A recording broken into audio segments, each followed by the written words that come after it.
Experience the future of packaging and processing up close and in action.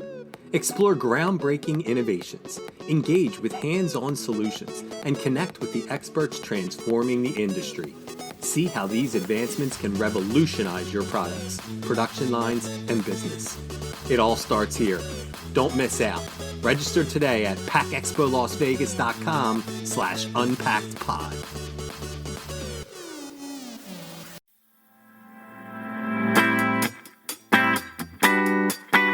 You're listening to Unpacked with PMMI, where we share the latest packaging and processing industry insights, research, and innovations to help you advance your business.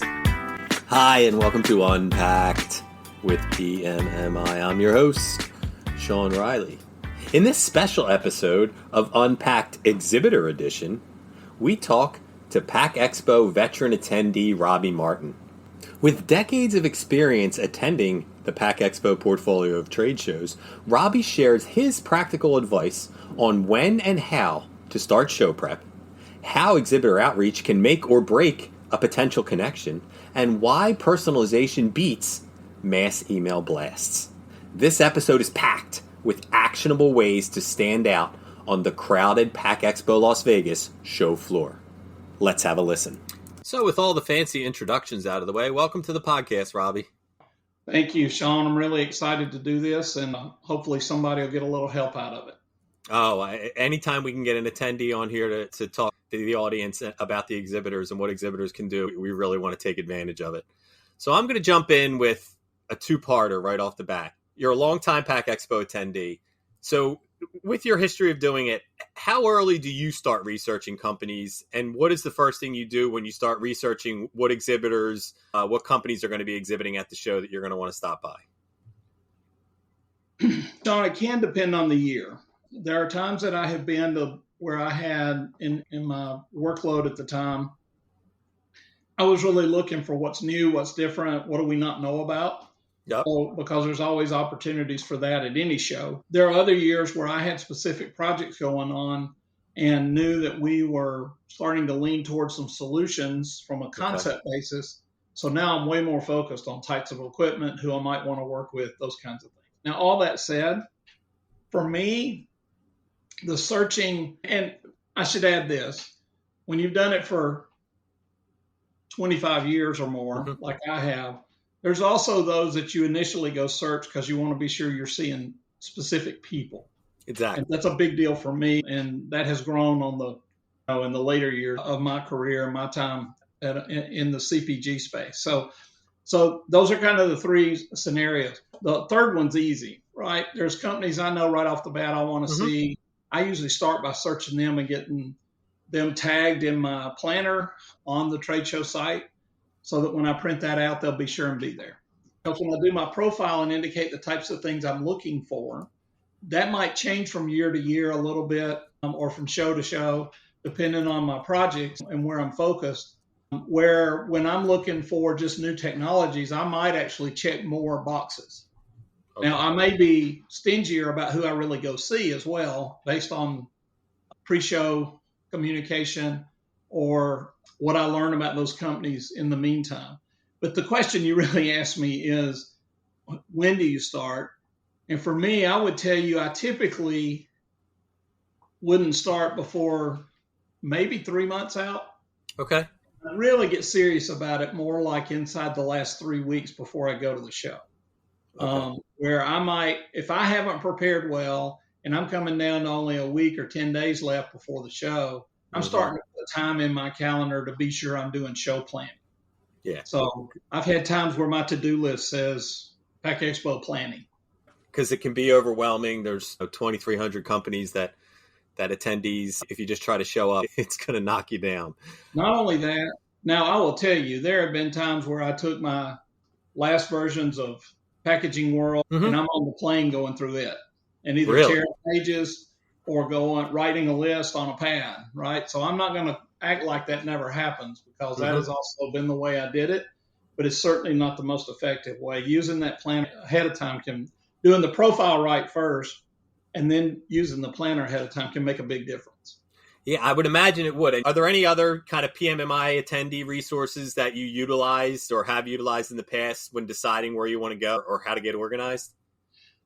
Those are the big ones Okay. because, and maybe that's because I'm a little bit unique, but I'm one of those I think I'm going to pick who I hear from, not invite the whole world to try to reach out and grab me. I get what you're saying. Uh-huh.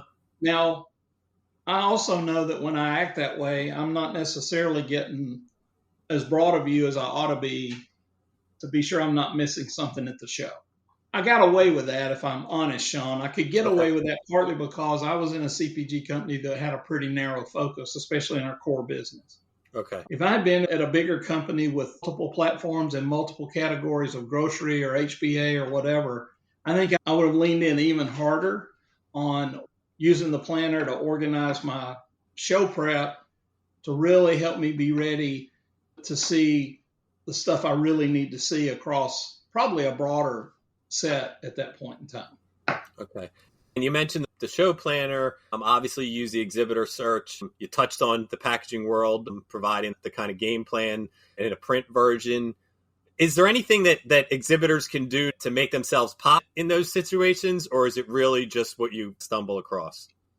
The show app really became a big crutch for me to use a lot. I would imagine, yeah. I found that really effective. If I was at a booth and I'm talking to somebody and they're like, we don't, but here's who does, then only at the show and usually most effectively with the app on my phone could I figure out who that is, where they are, and go. Okay. If I was really focused on trying to get to somebody to talk about a particular topic. Because sometimes I'll organize my show time into half days. Maybe based on the building or based on who it is I'm going to plan to visit in a given day. No, that's very important. And I think I just assume that people are just because of a younger generation is using it. Yeah.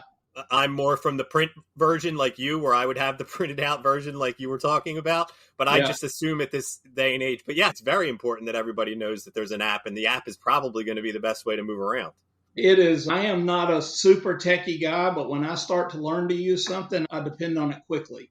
And then, of course, I'm an old enough codger that I really get ticked off when it doesn't work right. And what I have found with the show app is it tends to be there for me pretty consistently and can really help me because I don't know about you, but I have to remind myself what booth number I'm headed to at least 3 times in the walk to the booth if I'm not already in the aisle, right? Absolutely. We've mentioned there's 2,300 companies. What can they do to stand out on the apps, the printed material, or the exhibitor search? Is there any things that you've come across that have made exhibitors jump out at you? There are those, obviously, who do some sponsoring work within the planner, so they pop to the top of the list when you do a search. So technically that makes them stand out.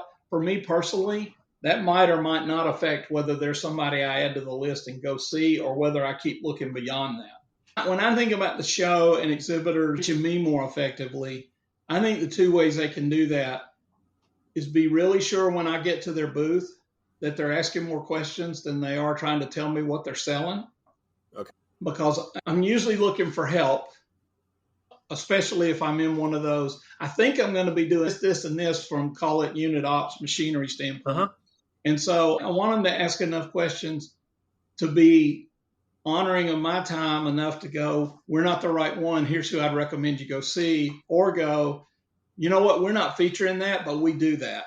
So give me a minute to get the right person, or let me get the right video pulled up, or we owe it to you to do a follow-up after the show with you because we do that, but we don't have the right people here because we're just featuring something different. The place I struggle the most is when a vendor really wants to talk to me about the thing that probably their management hammered into their head the last 72 hours before the show opened, that this is what we're here to talk about, instead of those who are prepared to go, no, we're here to meet people and find out what their issues are and see if there's a place we come alongside them to solve them. I'm usually looking for the ones that want to take that approach. And so to me, the standout sometimes happens in the engagement more than anywhere else. Do you have actual contact and connections for most of the people you're going to visit ahead of time? Do you make that connection and say, I'm going to visit on XYZ day? Or do you just have the companies that you're going to visit and then arrange them yourselves, or both? Sean, in my history, there's an opportunity for a lot more of that. I believe instead of just I checked a box in my profile or because I searched and I picked their company in my search as somebody to visit, I get a canned email, a broad-based email. Mm-hmm. I think sometimes I would be way more likely to be sure I visit and learn from them if when they identify me as looking for something they offer, somebody reaches out to go, can we try to book a time where we make sure we have the right people here to meet with you? Now, I understand a whole lot of them are probably getting 800 to 1,000 such leads. Sure. So I get that part. But for me, the difference makers would be the ones that say, we may have something you're looking for. I'd love a chance to be sure we just schedule a time in the booth to be sure we have the right people there. The really big companies have coordinators, business development type folks who do that stuff. I've had them reach out to me before the show and say, what are the people from your company looking for? Because what I'd like to do is book a time to just have all y'all meet at our booth. And I've done it that way before, and it can be really effective.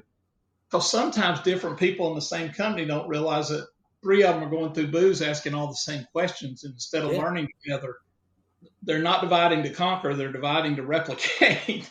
So the system can work well, but if somebody reaches out and says, we'd love to really talk to you about that, and we'd like to make an appointment to be sure we get the right people here, that would help me be sure that their offering is getting on my list of stuff to check out at the show. Okay. Have any of those connections ahead of time, have they led to any kind of memorable interactions like that stand out with exhibitors? This goes way, way back, but I can remember a vendor who sold the company I was part of for over 20 years. They sold us our tray packers and our shrink. And when I started with the company in the early 2000s, that company's offering had not even really gotten into the servo age yet. But it came soon after I joined my company. And they reached out and said, we've taken too long to get here, but we're here. And I want to be sure that we get all the people from your company together and spend time and demo this. And it happened to be a show where we had quite a number of people going.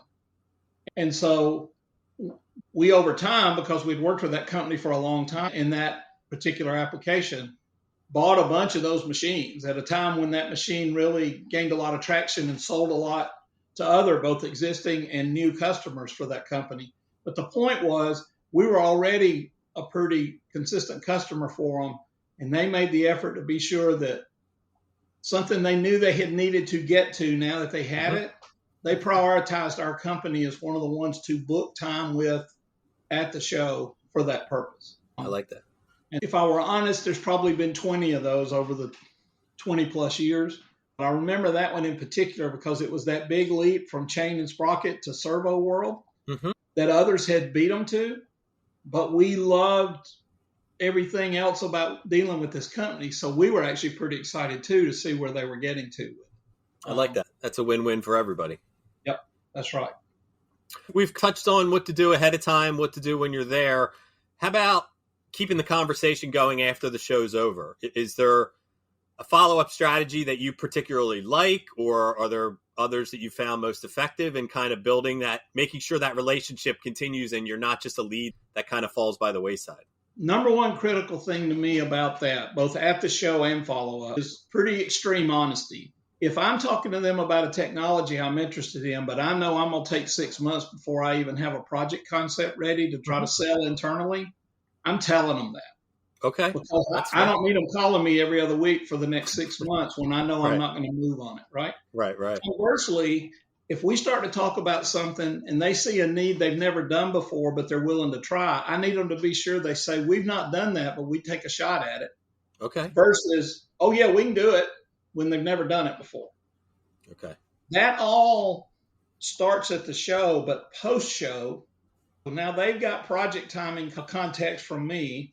I've got capability, workload, lead time, even maybe some price bracketing context from them. That makes follow-ups easy to choose timing for and agendas for. Open and honest contextual conversation really helps with guidance for what the right thing to do post is. So it's hard to say there's a right time. Now, if they know and I know, I didn't get to talk to the right person for the specific application. Probably meeting that person needs to come sooner rather than later. Okay. That's probably going to start with, hey, I'm so-and-so. Your name was given to me by these folks who met you at the show. And I just want to start by making myself available to you to answer any questions that didn't get answered at the show. And then we kind of go from there. I'm going to hope they got the downloaded context of my situation from whoever I did talk to at the show. But it's also going to get me connected to the person who really can support me going forward. So those have to happen as soon as possible, or my contact list is screwed up, right? Yeah. They're not going to win points by frequency or rushing anything, and they can lose ground. I love it when anybody contacting me in that situation is also, when's the appropriate time to follow up? Love that. Because if they call me and I told them, give me 90 days and I'll have a better idea of what our timeline looks like. And in 90 days, they're like, hey, you had told us 90 days and we're kind of there. I'm checking in. If I got a beef with that, that's my problem, not their problem. Yeah. Right? And so those are the types of things I'm talking about I think are really important. Okay. This was great, Robbie. I really appreciate you, and we at PMMI and PAC Expo appreciate you taking time out of your day to give us the attendee perspective and to help our exhibitors at the show have as much success as possible. So thanks again, Robbie. Man, I'm glad to do it, Sean. Thank you so much. Thanks for listening to this episode of Unpacked with PMMI. If you liked what you heard, be sure to follow or subscribe on Apple Podcasts, Spotify, or wherever you listen. That way, you won't miss any of the industry insights coming your way. While you're there, we'd really appreciate a rating or review. Want more? Visit pmmi.org/podcasts for all of our past episodes and additional resources. Thanks again for tuning in. I'll see you next time.